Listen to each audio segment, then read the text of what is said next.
Good morning, जय हिंद।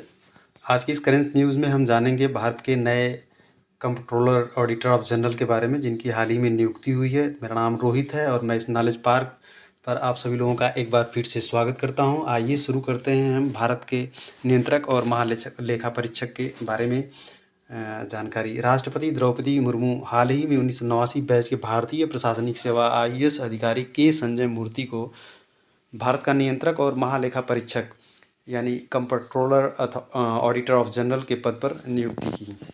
अनुच्छेद 148 के तहत भारतीय संविधान में नियंत्रक और महालेखा परीक्षक CAG के स्वतंत्र कार्यालय का प्रावधान है। CAG भारतीय लेखा और लेखा परीक्षा विभाग के प्रमुख हैं। ये सार्वजनिक निधि के संरक्षक और देश की वित्तीय प्रणाली को केंद्र और राज्य स्तर पर नियंत्रित करते हैं।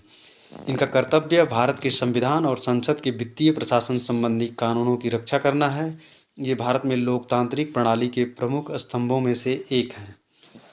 इनसे संबंधित हम अनुच्छेद के बारे में जान लेते हैं कि अनुच्छेद 148 कैग की नियुक्ति, शपथ और सेवा शर्तों से संबंधित है। अनुच्छेद 149 कैग के कर्तव्यों और शक्तियों से संबंधित है। अनुच्छेद 150 संघ और राज्यों के खातों को राष्ट्रपति के परामर्श से कैग द्वारा निर्धारित रूप में रखने का प्रावधान करता है। अनुच्छेद 151 कैग की रिपोर्ट राष्ट्रपति को सौंपी जाती है, जो इसे संसद के दोनों सदनों में प्रस्तुत करते हैं। अनुच्छेद 279 शुद्ध आयु की गणना कैग द्वारा प्रमाणित की जाती है, जिसका प्रमाण अंतिम होता है।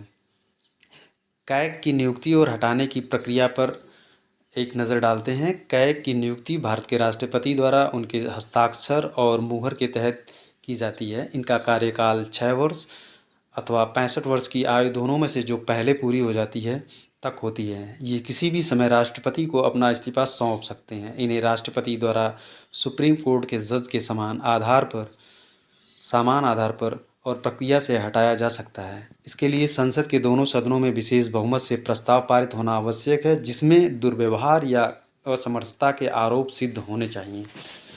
कैग की भूमिका पर एक नज़र डालते हैं। कैग संसद की लोक लेखा समिति के मार्गदर्शक, मित्र और विचारक के रूप में कार्य करते हैं।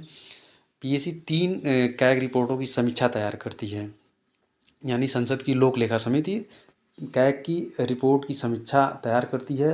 इसमें विनियोग लेखा पर लेखा परीक्षा रिपोर्ट, वित्त लेखा पर लेखा परीक्षा रिपोर्ट, सार्वजनिक उपक्रमों पर लेखा परीक्षा रिपोर्ट। तो उम्मीद करता हूँ ये जानकारी अच्छी लगी होगी और आने वाली सभी परीक्षाओं में बहुत ही इम्पोर्टेंट साबित होगा। तो अगर अच्छी लगी हो जानकारी तो कमेंट सेक्शन में बताना ना भूलें तथा वीडियो को लाइक और शेयर करें, ताकि ज़्यादा से ज़्यादा लोगों तक ये जानकारी पहुँचे। वीडियो को अंत तक देखने के लिए बहुत बहुत धन्यवाद।